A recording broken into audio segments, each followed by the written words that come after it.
In the 13th chapter of John's Gospel, Jesus washes his disciples' feet. And when he's finished, he tells them, "I have set an example for you. You should do as I have done." That's pretty clear to me. I'm not the most perceptive person in the world, but I can understand that. My name is Crawford, and when I think about applying that to my life and the world that I live in, I think about serving others in any way possible. That may mean washing somebody's feet, but more likely it's going to be cooking a meal for somebody or volunteering somewhere. Maybe it's holding a door for someone, or lending an ear to a friend who's having a rough period, or perhaps it's offering prayer to somebody who needs prayer.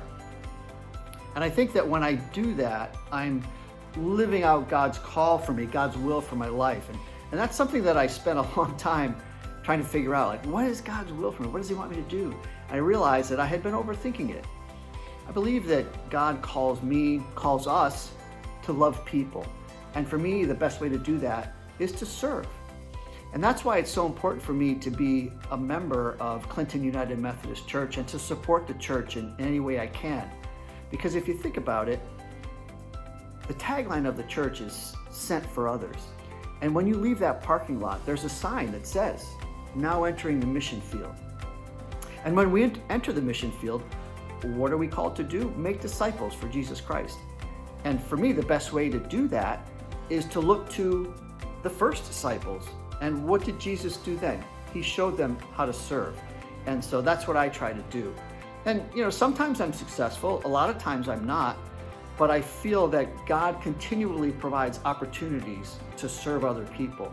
And when I am successful, when we're successful, I think that that's a way that we're living into God's call for us, God's will for us as Christians.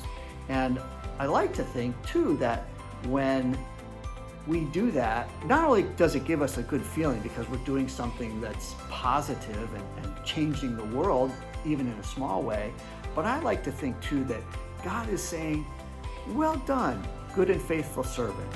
And that's pretty big.